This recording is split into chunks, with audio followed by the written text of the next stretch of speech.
All right, welcome. This one is going to be a little different. So I told ChatGPT that I'm an expert in religion, politics, and philosophy, and I told it to ask me a series of 12 questions about that, and then another 12 that were more contextually related, contemporary stuff going on.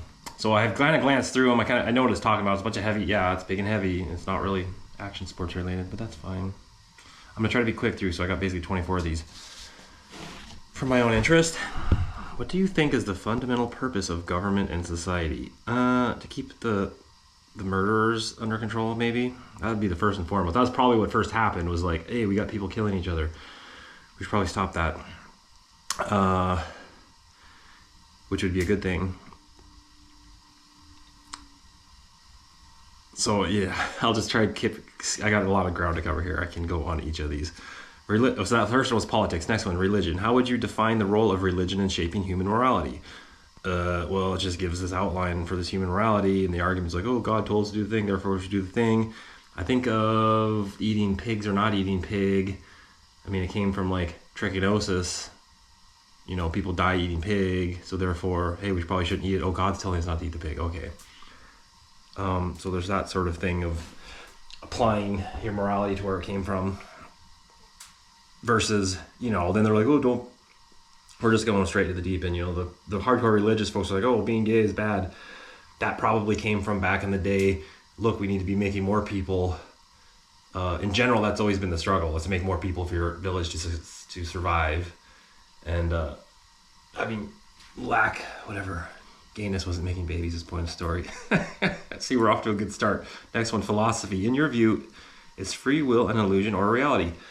That is interesting. The guy, what's his name? Oh my God, I can't even remember his name. He's famous. Stupid. I'll put it on the text. I know his name. Anyway, he says, it's gonna drive me crazy. There's no free will. And these voices just get put in your head, you know. Not these voices get put in your head, but where does an idea come from? And when you actually clear your mind, you know, it's fascinating. When you actually do clear your mind to the point, you're like, ding, and then ding, something comes in there. Is that like these pre-related synapses that are just now like firing and then douche, putting something in there? Like, it's pretty trippy when you actually think about it. I mean, I can't say I'm gonna have all the answer for all these things. This is that's one of the ultimate questions. What's free will, an illusion or reality? I mean, you do have free will because like you can make things happen. You can plan things and move ahead in the future. I think it just gets questionable when you get right down to the creative. When you get creative ideas, you can have very linear ideas. But as soon as creativity comes into play, you're like, where did that come from? But if you think about it, any creative idea you've got, it's just lateral thinking versus silo thinking. You know, if you got this thought over here, silos of thought. Lateral thinking would be connecting this thing to this type of thing, which might seem disparate, but then boom, that's called creativity. So I don't know. Next one, politics. How do you reconcile individual rights with the collective good in political theory? Well, that's another old classic. Individual rights. I mean, humans are essentially like a slime mold. You kind of have the holographic thing. By hologram, you mean the individual is the same as the whole. Or the same way you see like a flock of birds. How's those birds all moving together? They're all individual birds, but they're all moving at the same time. Individual rights with the collective good. I mean, these are good questions. Because you got hardcore libertarians like, we get to do whatever we want. No matter what. But then you don't want me to run down the street just shooting people because everyone's like, hey, that's not for everyone's well-being. I mean, I think it's just that's the reconciliation is accepting the ebbs and flows and the tugging, the tension. It's like the tension of duality coming out in the population. Religion. Do you think religious pluralism strengthens or weakens societal cohesion? Well, I mean, I think about the saying diversity is our strength, which is kind of a contemporary thing, which is actually pretty oxymoronic. Because you can't just say like, yes, you have in principle, like the American melting pot, so to speak, because that's where that's coming from. Diversity is our strength. But if you have immigration without integration, you have to have people integrate into the overall umbrella of whatever the group is, and you can have the diverse chunks, sure. But if you have diverse chunks that don't all believe in a similar umbrella thought, like free speech or that sort of thing, then you run into problems. So short answer is no, I guess. Philosophy. How would you address the problem of evil in the context of an all-powerful, benevolent deity? I mean, that's assuming there's a benevolent deity. I mean, I think the whole good and evil is basically like high frequency versus low frequency, or, I mean, you get more, what's the word? Heavier language would be good and evil, or truth versus deception. But you have people that something can be completely untrue and it still forms the reality. And it's not, I'm not even politics aside, like say, I mean, looking at like chemtrails or something, I believe there are contrails coming from planes, from the moisture, but also people do geoengineering, like it's a known. So it's not like, oh my God, there's chemtrails, they're killing us all. The logic behind that would be like, well, if the people that are trying to kill us all, they'd then be killing their own planet as they're living under the same poison they're supposedly putting on us. Point being, whatever ultimate truth, I mean, this is postmodernism run amok. I could wholeheartedly believe that the chemtrails are poison and live my entire life like that from start to finish, and I would never know a difference other than that. Or any factoid that you put in your little brain, that's your software, you know.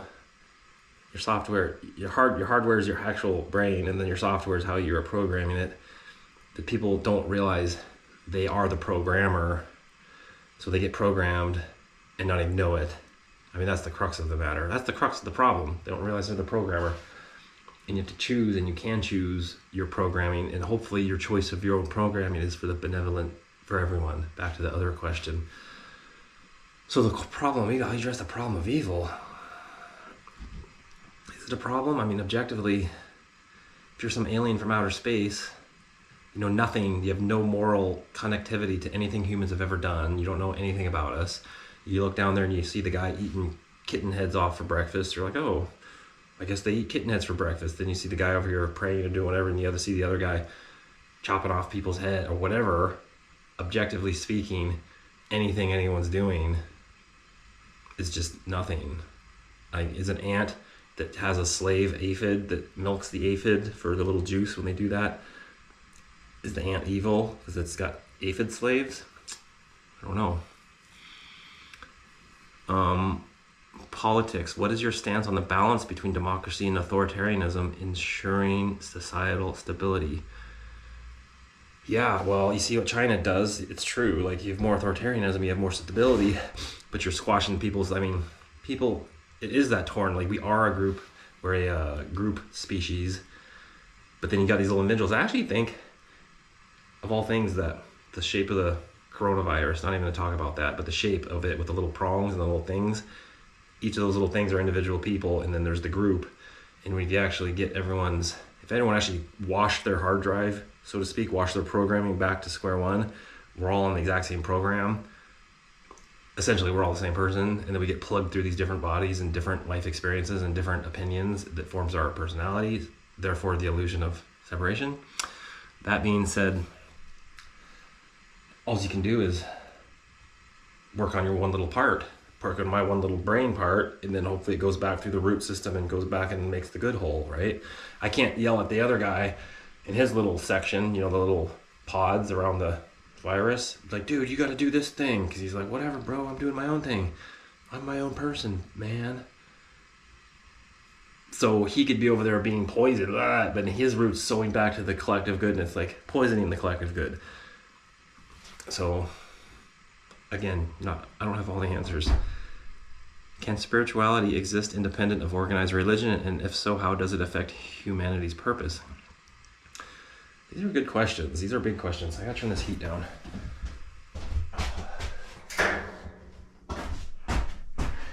Yeah, because you have people that are spiritual.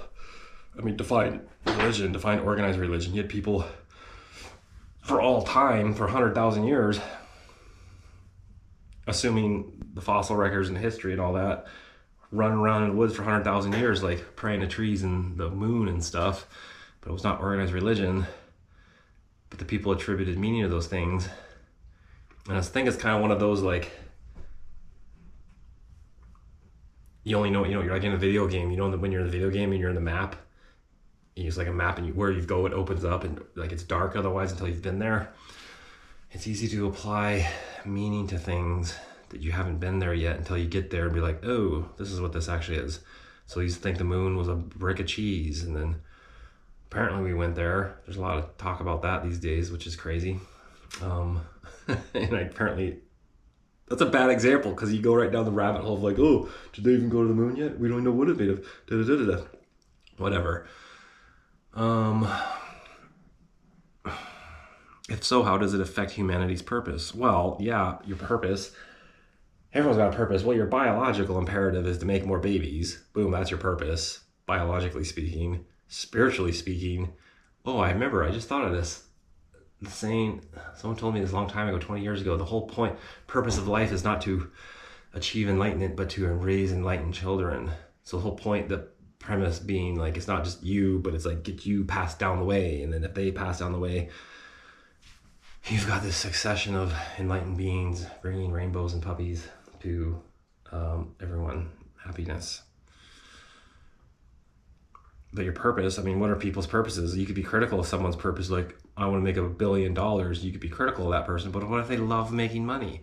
They absolutely love it. They like trading on the stock market. They like going to work every day. They like being an epic CEO of some giant business, and we're like, boo on you.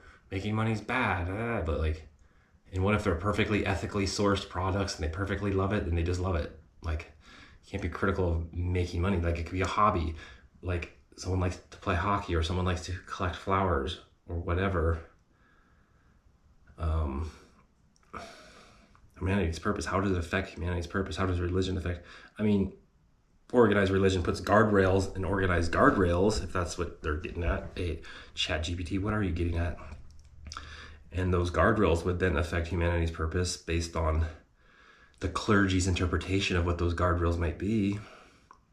Next one, philosophy. Is the mind separate from the body, or are they inseparable components of a single entity? And how does that impact our understanding of consciousness?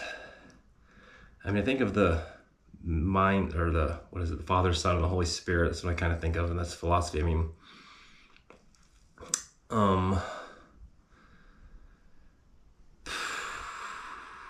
I think literally,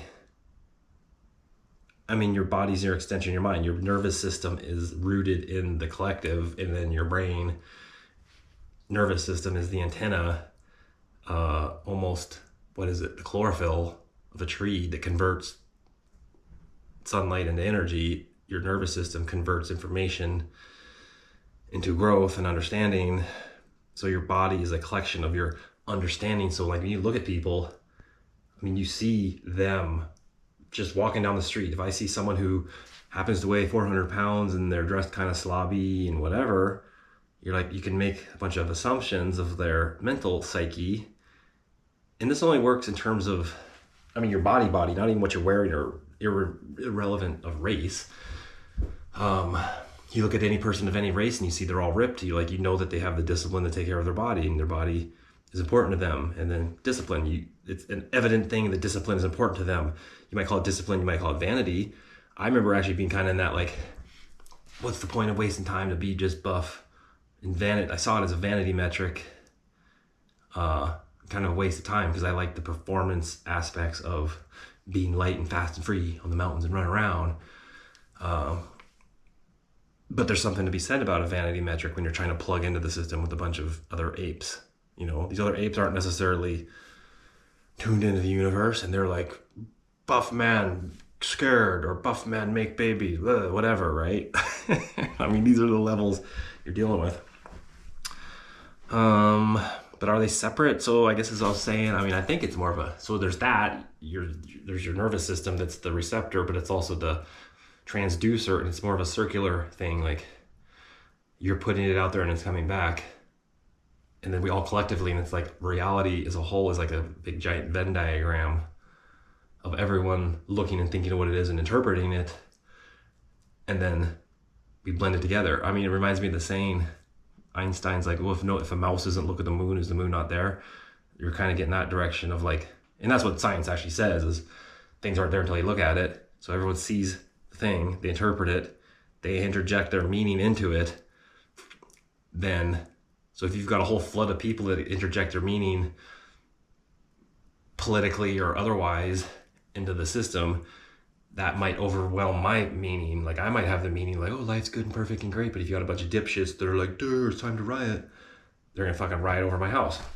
So their reality overtook my reality. Psychic warfare. I mean, that's what happened when colonization was like psychic warfare, not just by volume and guns and germs and steel, but by like our reality supersedes your reality, because your reality is not as rooted and strong. Like, all right, next, politics.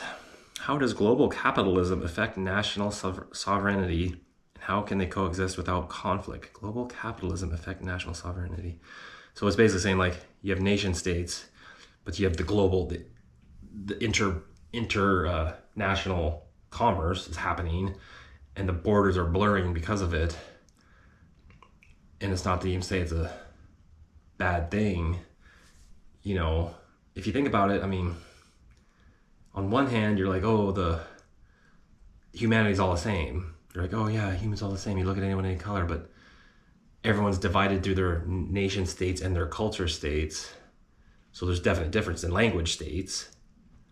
So you could feel super different. So objectively speaking, the humans would probably be better if they all work together. I'm trying to think if I was contradicting myself back here on this other stuff. Well, it's the individual. It's okay, there you go. It's like the individual versus the group. And if you looked at each nation state as an individual and the group, you know, they have the needs of the individual, but you have the needs of the group. And that's where, I mean, this might just be objective stuff, but then you have nefarious power players that move into play that push the needle one way or the other. You know, that's the whole, you know, control authoritarianism versus freedom and happiness. I mean, you'll eat bugs and have nothing and be happy is what some of them have said. You're like, well, is that true? Well, it would be. I mean, ignorance is bliss.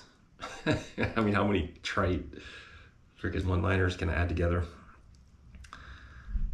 How do you interpret the role of eschatology, the end of times, in both political movements and religious belief systems? End of times. Well, they always think it's the end of times. Religiously, they're like 1,000 years ago, the end of times are coming. Everyone keeps thinking it. And then now, even now, they're like, oh my God, this is the end of times. And for whatever reason, in the Christian tradition, it was roughly 2,000 years. I don't know. I'm 3/4 through the New Testament right now, actually. I don't know when they ever say, in 2,000 years or so, Christ is going to come back again. But then they have all these prophecies that are like, oh, this one happened, this thing happened in Israel. Da, da, da, da, da. You're like, okay, you're just creating order out of chaos or self-fulfilling prophecies. And speaking of which, I mean, reading it, I mean, how many times did Jesus actually say that? He's just like, oh, the Old Testament said this, and therefore that's what I'm doing. It's almost like he just went and read it, and then he's coming back, and he's just saying the things that it said to do. Anyway, that's a whole nother subject.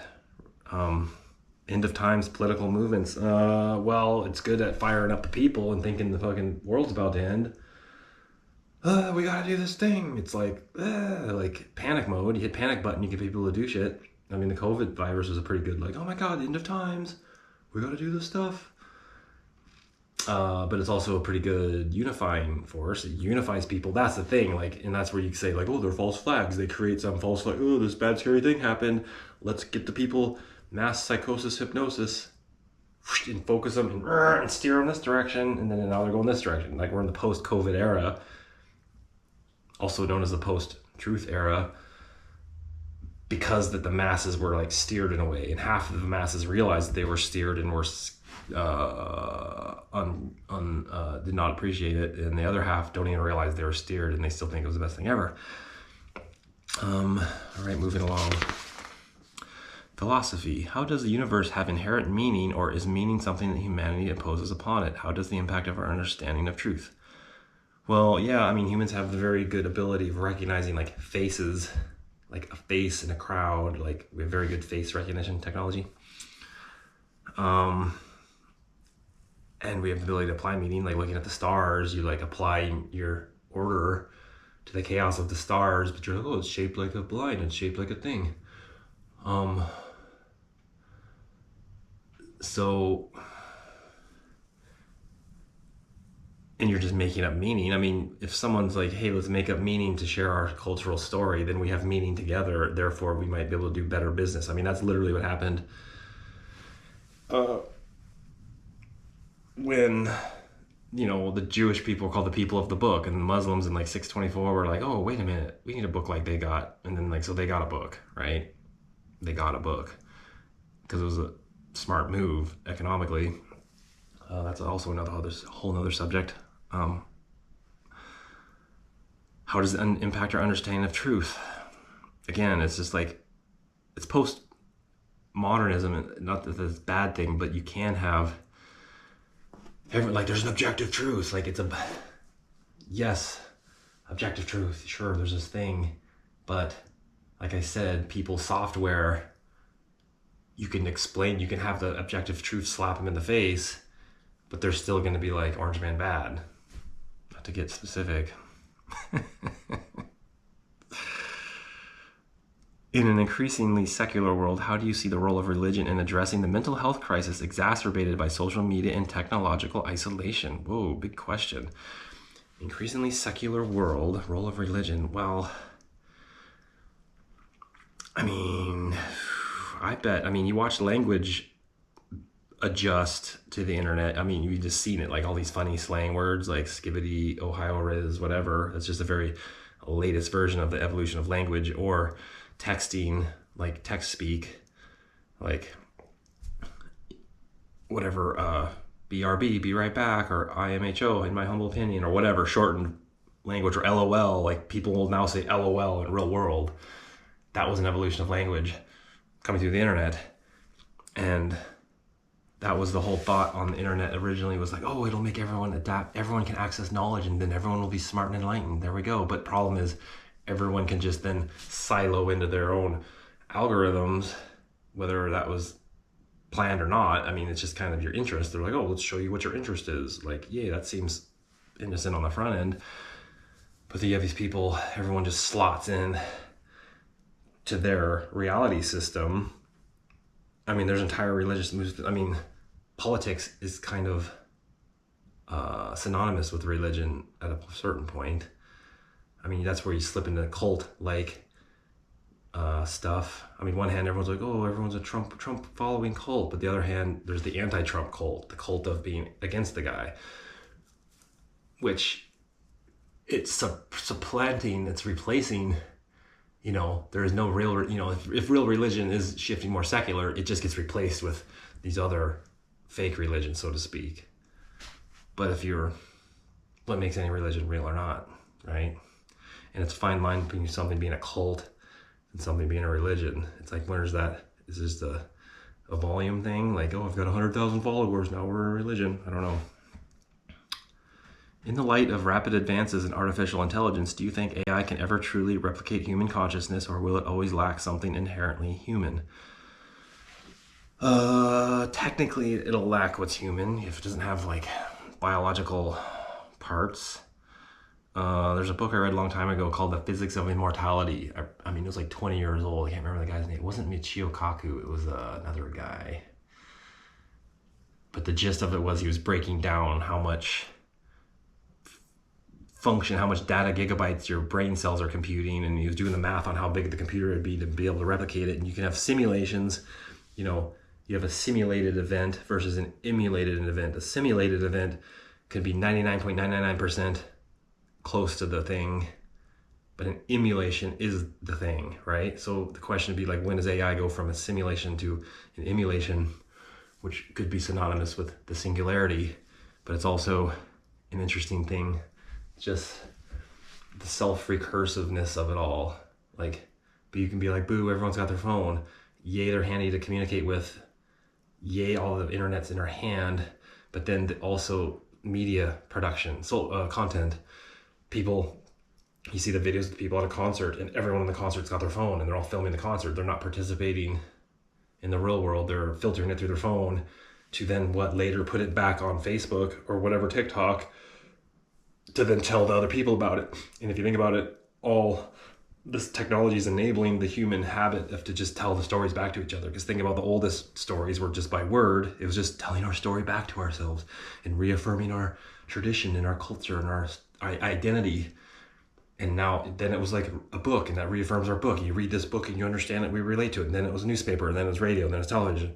You know, think about television. Everyone in the world used to watch TV, so the whole America or whatever country would unite around certain TV shows or the 5 o'clock news. So it's just the ability to tell our story back to ourselves. Like, think about what news is. It's like, hey guys, this happened over here. And they're like, this happened over here, right? So now with the phone, it's just every freaking Joe Blow, and it's more of a, movie I saw a couple months ago called Annihilation. It was a recent movie, but it's basically like this weird space thing, but it was like this genetic, it was almost cancer basically this space entity created like a replicating cancer within the reality so that things kept replicating out of control. And it's like, that's what reminds me of everyone on their phone. It's just fragmenting our collective real reality, pumping it through this digital thing. Will it replicate human consciousness? Yeah, I mean, I think about AI now. It's got the information of like how many people, billions of people crammed into it. Like, how is my intelligence, consciousness? I mean, intelligence and consciousness are kind of two different things. Yeah, holy cow, I don't know. It's the singularity we're coming up on. Is it just gonna like all find it'll finally have that one last, that's what it'll be. Someone's final selfie video of something, it'll like bink, and that'll be the final little grain of sand in the volume that AI needed to like, gadoosh, I am human now. And it'll be some like Snapchat filtered selfie. Politics. How should global powers address the growing geopolitical tensions in regions like Ukraine and Taiwan, where nationalism, sovereignty, and international diplomacy clash? Growing geopolitical tensions. Well, they're always growing. I mean, it's one of these things. I mean, they're always going on. Part of it's like they're always going on. Now we hear about it more and more. Therefore, it seems like more of it's going on. But it's always kind of been going on. But I agree, it is kind of escalated lately. How should they address it? I mean, the one joke is that all the leaders should just do mushrooms together, and they would be like, holy shit, what are we doing? Like, that would probably work, actually. I lean towards nationalism, sovereignty, and international diplomacy. It's like, I mean, that's the argument in Ukraine, like, oh, Russia's going to bowl over, and then once he gets Ukraine, then he's going to get everyone else. It's like, well, NATO shouldn't have moved their stuff in towards Ukraine. You know, if they just kind of didn't do this, then he wouldn't have done that. I mean, how would the U.S. feel if Russia was moving in towards Cuba? Like, oh, wait, that happened, and we got pissed about it. So it's like, is Russia really that bad? You know, just give them their space, sure. Then, like, why do we care about Ukraine's border more than we seem to care about our border is another good question. Taiwan. Yeah, Taiwan is a tough one because Taiwan's same as Ukraine. ChatGPT are pretty smart. I mean, they're very similar in that the bigger entity has like historical claim to it, you know. And who are we as Americans? Like world police, you know, remember that movie, Team America? Fuck yeah. You know, we are the world police. That was only after communism fell that we decided to merge into the role of like, oh, we got, you know, since communism wasn't this natural check and balance to whatever we were doing, you know, and capitalism's kind of, people have become critical of it and they have romanticized notions of what communism actually was. But capitalism seems to work for the most part if kept within the guardrails of a constitution. So I don't really have an answer. What should they do? Give them all mushrooms. That's my answer. Religion. How can interfaith dialogue help address the rise of religious extremism and terrorism, especially in regions like the Middle East and South Asia? Well, you got these people that are essentially living in 1400 years ago and refusing to acknowledge like critical thinking. I mean, it's specifically talking about the Middle East, so Islam specifically and Mormonism are exactly the same. Mormonism copied Islam They're both just a single dude went in the cave and had a vision and wrote a book. You're like, okay, got it. And in light of contemporary knowledge, that's absurd. Especially when like Islam first came out, they're like, we're going to pray to Jerusalem as well. And they're like, no, don't do that. This is our thing. So then Muhammad changed it and you're like, okay, we'll actually pray to Mecca because yeah, this was just a test. It's like, it's just obvious bullshit. And then Mormonism, he went to the cave and talked to the guy and like, it's just such obvious bullshit. Like the Mormon whole in the story is like, hey, the lost tribes were trooping around North America and Jesus came to North America at the same time, year 0 or whatever. Why, when Columbus and all those guys came over, were there not old world animals and the wheel were not here? So if someone was here, they would have brought those two things. They're most basic of all things. So it just doesn't make sense. So that's critical thinking. So it's lack of critical thinking is leading to religious extremism. And it's not to say Christianity's off the hook, because it's not, because it's just a bigger, broader, more in-depth book that has caused some damage. But the principles of it are good, then it's people that are non-critically thinking is what the thing is. Philosophy, with climate change becoming an existential threat, is it, ChatGPT? Do you believe humanity has a moral obligation to future generations, or is survival of the present generation the only rational concern? Oh, good. That's a loaded question. The environment's always been changing for all time. It used to be way hotter on Earth than it is now. The Earth is now greener than it's ever been. Say carbon has gone up a little, and there's no evidence that it's human generated. And actually the hockey stick argument, this is some good information. If you're still watching this video, good on you. With the hockey stick shape that the IPCC adopted in 2002, the guy, Michael Mann, created it, was a scientist. And then when they asked him, where'd you get your data? He wouldn't divulge how he did it. So the people, when they had to back engineer what it was, they realized he'd left out the Roman warming period, which was warmer than it is now, pre-industrial age. And then if you actually show the heat, ice core samples for like 10,000 years, our little warm spike right now is like literally nothing on the grand scheme of things. So, no. And if it does change for whatever reasons, humans are adaptable. If the sea level rises a foot or 5 feet or 10 feet, people will probably move inland. That's my guess. Same way if a volcano goes off and it buries a bunch of people probably move from the area. Politics. How do you view the growing influence of multinational corporations on global politics, and should there be any more stringent regulations to prevent corporate overreach into political sovereignty?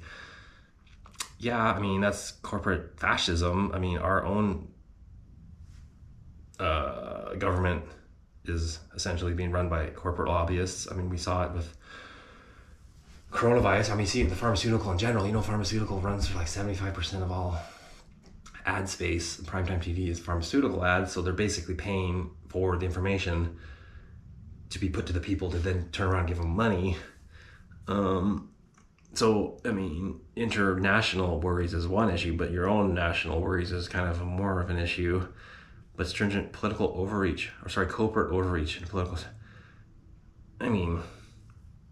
We see it in the news media. It happens all the time. Should there be more stringent? But then at the same time, you want to be like, oh, freedom of the person. But there's those two political ideologies: more government, more regulations, versus less government, less regulations. And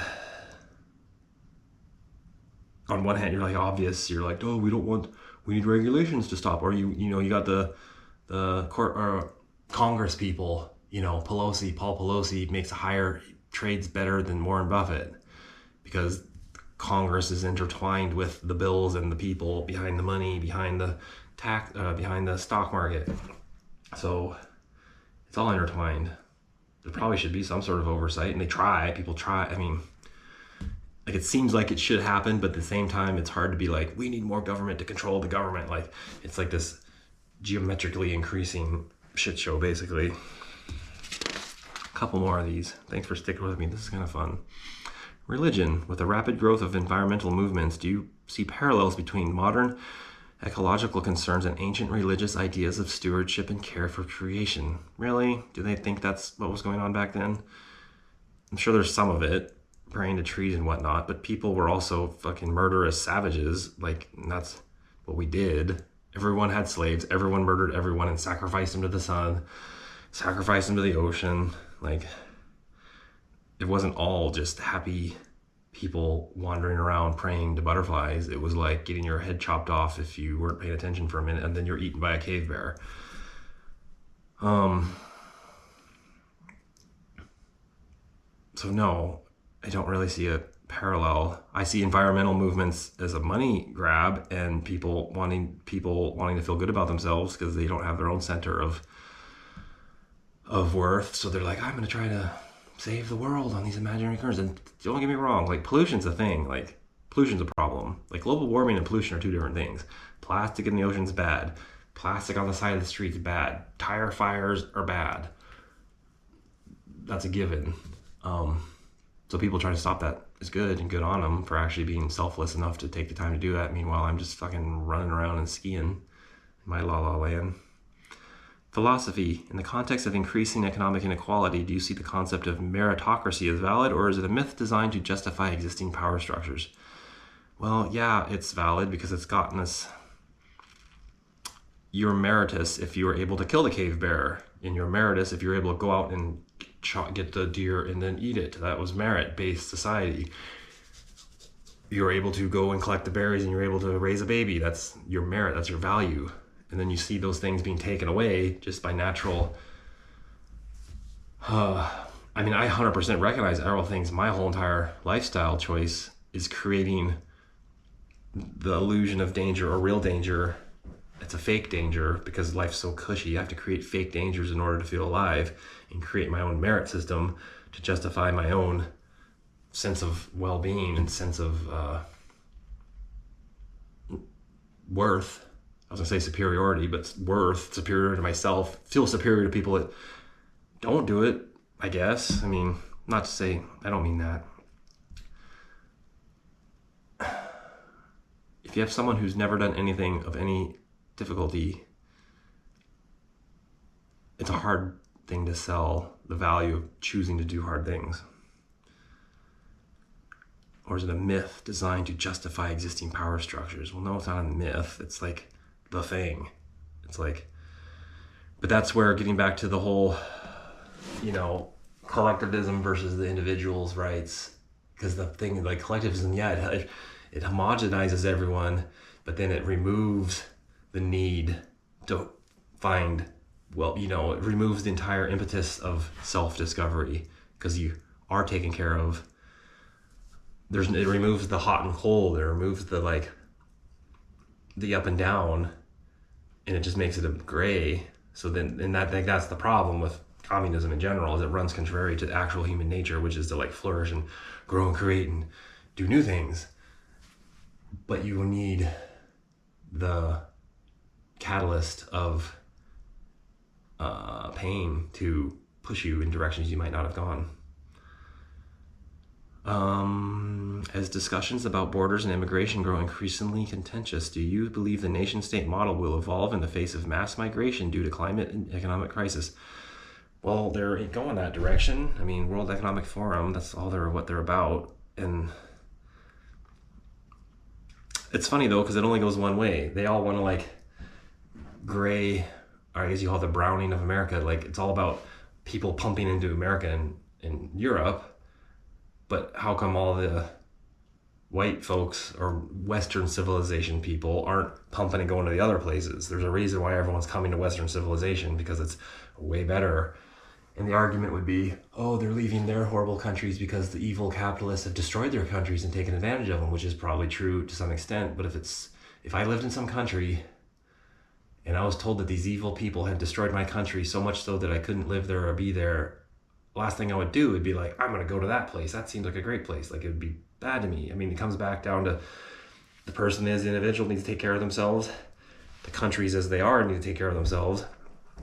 And I think, just geologically speaking, it's really tough to create a homogenous culture and people and then get everyone to get along and get everyone on the same program. I mean, that's the theory. So that's one of the conspiracy theories, is that soon-ish, say next year, they'll be like, the aliens, because that's going to be that's the move, is oh, the aliens are here, everyone.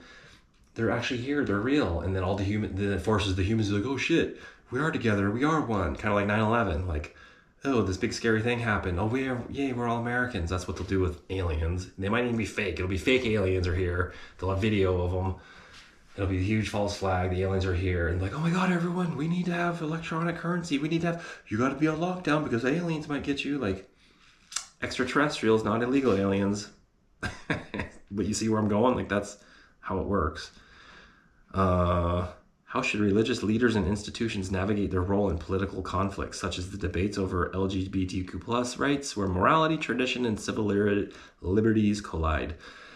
I think of the saying, conservatism is just progressivism going the speed limit. Like, things naturally progress and change as they do with changes in technology, basically a driving force.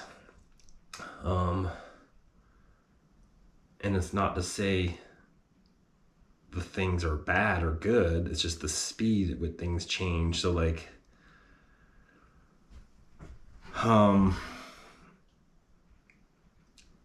one hand, you're like, you do what you did to get you here, won't be what you need to do to get you to the next thing. And I can see the arguments for these broadened, like the traditional, you have to ask who is pushing this stuff. Like, in the end, like they say, oh, we have too many people on Earth. We have too many, we got to get rid of them. Or people like Elon Musk are like, we have not enough people. We need to like keep them up, which is interesting because he's the most like technologically advanced dude in the fucking planet. And he's still sticking, that's old school thought. Like when you had a village of 100 people, you needed to make more people, always needed to make more people, or the people with 150 people in this village are going to take over your village. So morality, tradition, and civil liberties. I mean, it comes down to, it's basic First Amendment stuff of like, do what you want to do as long as it doesn't affect other people.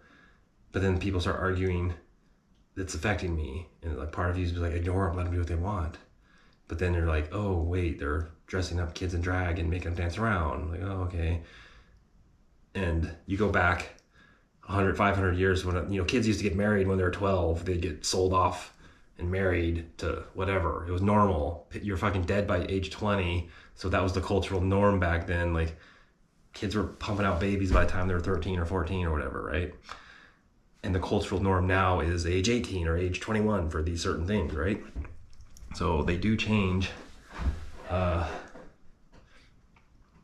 should religious leaders and institutions navigate their role? Well, you have to navigate it carefully, and it's very pain in the ass every which way. You're damned if you do, if you're damned if you don't. Finally, the last one, philosophy. As space exploration continues to push boundaries, do you think colonizing other planets is a natural extension of human destiny, or is it ethical overreach in light of our unresolved issues on Earth? I've thought about this actually, like, what if we are destroying the Earth, but it's like almost our biological imperative to do that, and that's what we do, and we don't even realize that's what we do. Like, I've thought that, like, everything we're doing, we don't even realize this is what we're doing because it's what we do. Like, ants don't realize what they're doing. They're just building their things. Like, we build our cities and we have our reasons for why we draw your city plans in a certain way, but objectively, some alien coming from outer space, the little grid pattern of the city streets would look similar to like a little outgrowth of some bacteria on a log, and like, oh, look, it forms this funny pattern. Yeah, like, does the bacteria know they're making the funny pattern? Like, so that's one hand, like, that's what we're supposed to do. And maybe that's what we do, is we fucking shit on our planet and it kills the oceans, and then we go to the next planet and we're like, oh my God, I'm so glad we got to this planet. This planet's so much better. Mars most likely is not that planet. But that's just the whole saying, old Chinese saying, who's to say what is good and bad luck? I was thinking like, oh, you fall down the stairs and break your leg and it seems like bad luck. But you go to hospital and the nurse is super hot and you end up marrying her, and you're like, oh my God, that was so good that I broke my leg because I got to meet the hot nurse, right? So you can't really get sucked in to things being good or bad, I don't think. Is it ethical overreach in light of our unresolved issues? Ethical overreach. Oh, like we're just gonna roll into the other planets and just fuck up the Martians? ChatGPT, is it ethical overreach that you're gonna take over everyone and make us all like face data and we're not gonna go anywhere? Anyway, thanks for watching. This made me My head's now tired.